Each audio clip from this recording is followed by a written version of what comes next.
Assalamualaikum Sobat Football United. Ringan amatiran ala gue hari Ahad sore atau hari Ahad malam ya, menuju hari Senin di Indonesia. Tepatnya akan ada kick off Manchester United setelah menang 2-0 menghadapi Wigan, meraih kemenangan pertama di 2024. Manchester United akan melakoni atau menjalankan partai atau pertandingan pertama Premier League di 2024. Tentu saja ini bagian dari musim 2023-2024. Manchester United akan menjamu Tottenham Hotspur. Nah, Tottenham Hotspur tim ini sebentar sebelum gua menunjukkan Tottenham Hotspur bagaimana pertandingan 5 pertandingan terakhirnya. Ini adalah 5 pertandingan terakhir dari Manchester United. Manchester United kalau dilihat dari sini jelas ya, tidak stabil. Seri menghadapi Liverpool, kalah menghadapi West Ham. Menang menghadapi Aston Villa, kalah menghadapi Nottingham Forest. Dan terakhir berhasil menghadapi Wigan, menang. Akankah setelah ini Manchester United menang atau tidak menang? Bagaimana dengan Tottenham Hotspur? Ini dia 5 pertandingan terakhir Tottenham Hotspur, di mana 4 kali kemenangan, 1 kali kekalahan. Di papan klasemen, ini juga penting bagaimana Manchester United terpaut 8 poin dengan Tottenham Hotspur. Manchester United menurut gua tidak punya pilihan lain, harus menang. Sekali lagi harus menang kalau tidak ingin semakin tercecer. Bahkan Tottenham Hotspur yang beda 8 poin itu ya, ini tidak berada di atau belum masuk ke zona Liga Champions, masih berada di zona Europa League. Manchester United harus langsung ngegas, harus langsung meraih hasil positif, karena hanya dengan hasil positif yang bisa memperbaiki posisi peringkat Manchester United di papan klasemen. Saat ini Manchester United sudah memasuki paruh terakhir dari Premier League musim 2023-2024, di mana di paruh pertama Manchester United berantakan menurut gue, hasilnya buruk. Namun ada beberapa sebab ya kenapa penampilan dan juga hasil itu buruk. Saat ini sudah mulai terurai, walaupun belum semuanya. Artinya faktor-faktor yang sering sekali disebutkan atau beberapa kali dianalisa, dikatakan sebagai penyebab Manchester United ini tidak maksimal ya, beberapa sudah mulai terurai. Contoh, bagaimana kejelasan sekarang ini dari pemilik Manchester United sudah jelas ya. Ineos sudah masuk, Ineos sudah jelas perannya seperti apa. Bahkan Sir Jim Ratcliffe, Sir Dave Braithwaite, Jean-Claude Blanc bahkan sudah ke Old Trafford, sudah ke Carrington, sudah menemui staff, menemui pemain, juga sudah duduk bersama dengan Erik ten Hag. Statusnya atau keadaannya menurut gua sudah jelas nih. Sehingga pemain ataupun ya unsur dari Manchester United, menurut gue ya secara dengan amatiran sudah tidak ada alasan lagi bagaimana mereka ini melihat masa depannya. Sudah jelas siapa-siapa yang akan menentukan masa depannya. Jelas adalah Ineos. Lalu situasi internal dari Manchester United, Jadon Sancho yang semenjak bulan September ya kan diasingkan dari tim utama, tidak jelas keadaannya. Kali ini sudah ke Borussia Dortmund, sudah tidak ada lagi di Carrington. Sampai dengan akhir musim nanti dia tidak akan lagi ada di Manchester, dia akan bersama dengan Borussia Dortmund. Ini juga clear. Lalu poin ketiga, nah ini dia nih, poin ketiga masih belum ya, yaitu adalah kembalinya para pemain yang cedera, yang menurut gua bisa jadi akan sudah kembali beberapa, tapi tentu saja mungkin statusnya belum bisa diturunkan secara langsung, mungkin ya, tapi menurut gue ya tentu saja harus ada tahap-tahap yang dilalui dulu, dan mungkin tidak secara bersamaan juga akan kembali semua tuh pemain-pemain yang cedera. Di sisi lain ada juga faktor berikutnya yang menurut gue juga masih belum terselesaikan di Manchester United. Apa itu? Solusi di lini depan. Manchester United belum mendatangkan pemain baru ya di bursa transfer Januari ini, karena menurut gue memang harus ngantri dulu, katakanlah demikian ya, dengan melepas pemain. Donny van de Beek sudah caps, Jadon Sancho pun juga demikian. Mungkin setelah ini baru akan lebih leluasa sedikit, artinya mendatangkan pemain dengan status pinjaman, tidak bisa dengan status transfer permanen. Masih ada situasi yang tanda tanya ketika gue bikin video ini terkait dengan Anthony Martial, namun ya kecil kemungkinan Manchester United akan bermain dengan amunisi lini depan yang baru, artinya pemain yang didatangkan di bursa transfer Januari ini. Itu menurut gua ya kendala yang masih belum diselesaikan ketika Manchester United menjamu Tottenham Hotspur. Sebaliknya, Tottenham Hotspur sudah mendapatkan amunisi baru di lini depan. Timo Werner, pemain yang disebutkan masuk daftar incaran. Sekali lagi ya, masuk daftar incaran. Karena beberapa ada yang bilang, wah ini sudah lepas.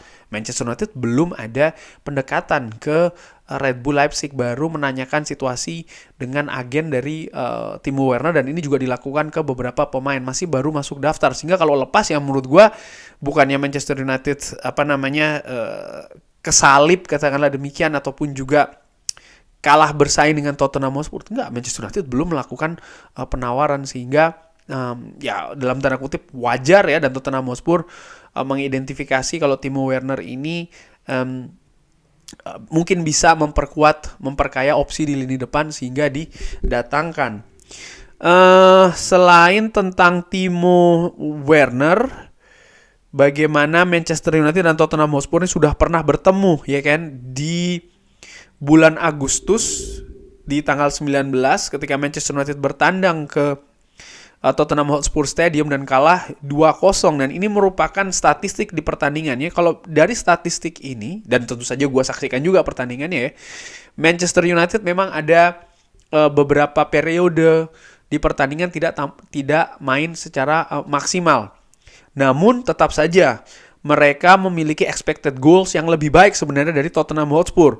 Tendangan ke gawang Tottenham Hotspur juga lebih banyak ya, walaupun shot off goal-nya lebih tinggi. Namun menurut gue dari sini bisa diambil kesimpulan secara ringan amatiran kalau Manchester United sebenarnya dalam tanda kutip mampu mengimbangi Tottenham Hotspur. Dan gue ingat memang bagaimana proses kebobolan dari Manchester United ini lebih banyak peran dari individual error. Dan ada kontroversi juga kan di pertandingan tersebut, di mana ada handsball ya kan, tapi tidak diberikan penalti kalau tidak salah. Nah, bagaimana dengan formasi yang dipakai oleh Erik ten Hag ketika itu? Ini dia ketika Manchester United kalah 2-0. Dan itu gue lingkarin karena menurut gue situasi inilah yang akan berubah di Manchester United. Kurang satu sebenarnya, Marcus Rashford pun juga akan berubah, nampaknya tidak bermain sebagai ujung tombak di depan.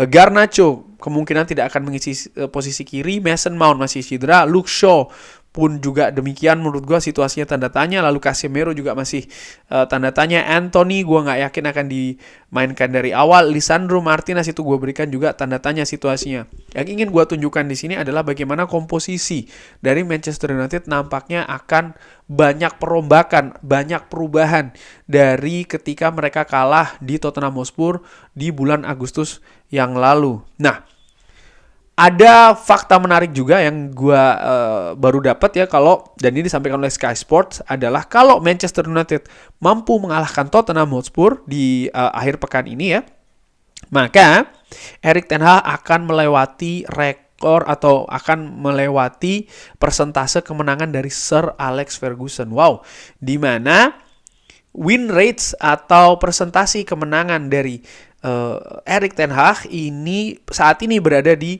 kedua di bawah Sir Alex Ferguson.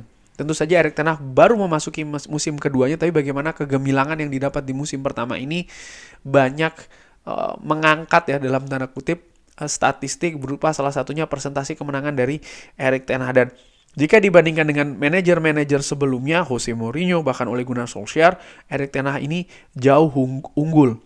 Walaupun sekali lagi di musim kedua Manchester United banyak mendapatkan kekalahan. Namun demikian angka ini menunjukkan sesuatu. Apa itu? Erik ten Hag menurut gue punya potensi sebenarnya ya, kalau dia diberi support, diberi instrumen, diberi kesabaran bahkan ya, terutama dari para fans, diberi instrumen mungkin dengan sporting director yang baru, diberi kepercayaan tentu saja dari unsur kepemilikan Manchester United yang baru masuk nih, yaitu adalah ya Ineos ya kan. Dan menurut gue selalu gue katakan ya, gue selalu menolak ide mengganti manajer, terutama apalagi baru masuk musim kedua.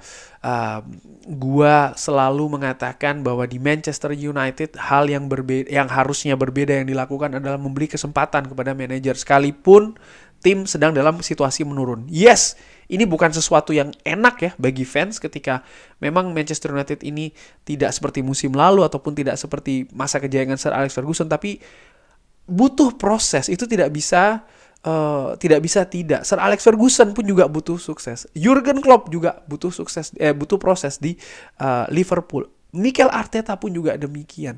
Tidak ada yang instan. Pep Guardiola dengan Manchester City juga butuh bongkar pasang, dan dengan situasi klub yang berbeda, mereka lebih mungkin untuk melakukannya. Manchester United lebih butuh situasi perubahan secara fundamental, manajemen, ya kan, posisi-posisi di manajemen yang bisa mendukung manajer yang tidak ada menurut gue dalam 10 tahun terakhir, dan ini yang harus diperkuat sekali lagi. Namun balik lagi ya, menghadapi Tottenham Hotspur ada potensi nih. Erik ten Hag bisa melewati rekor kemenangan dari atau persentase kemenangan yang win rate dari seorang legenda Manchester United, Sir Alex Ferguson. Nah, sekarang terkait dengan formasi seperti apa nih? Gue belum ada dapat kabar pasti ya ketika gue bikin video ini siapa-siapa saja yang akan kembali dan lain-lain. Tapi menurut gue besar kemungkinan Erik ten Hag akan memakai 4-1-4-1 tentu saja dengan memainkan pemain yang hampir sama ketika menghadapi Wigan di FA Cup kemarin. Termasuk juga kiper Andre Onana yang kabarnya baru akan ke AFCON setelah pertandingan menghadapi Tottenham Hotspur ini.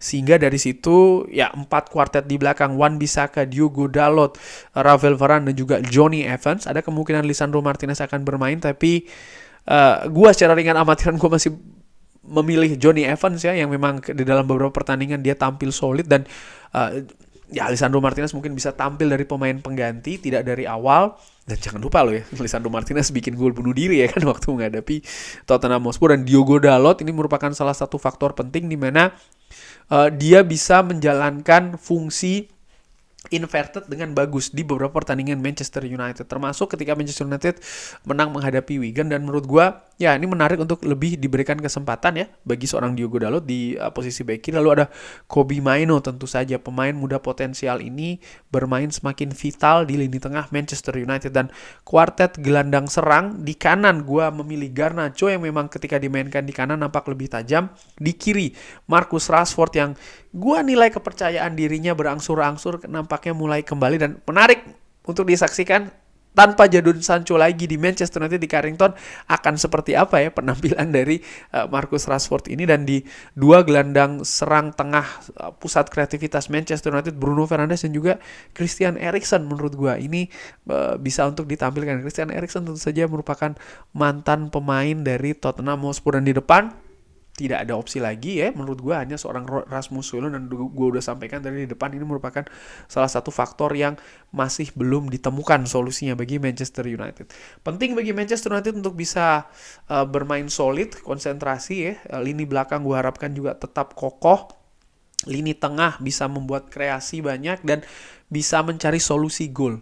Entah itu dari lini depan, dari lini tengah, Manchester United harus bikin gol, karena hanya dengan bermain dan mencetak gol maka Manchester United bisa meraih kemenangan. Bermain di Old Trafford menurut gue, melihat dari paling tidak pertandingan terakhir di Old Trafford ketika Manchester United menang dengan luar biasa menghadapi Aston Villa, karakter itu yang gue harapkan bisa tampil di hari Ahad malam nanti waktu Eropa ya, ketika Manchester United akan menjamu Tottenham Hotspur. Bagaimana menurut Sobat Football United? Ada tanggapan? Perkiraan formasi? Berapa skornya kira-kira? Bisa drop di kolom komen. Terima kasih sudah menyaksikan. Jangan lupa like, subscribe. Wassalamualaikum warahmatullahi wabarakatuh.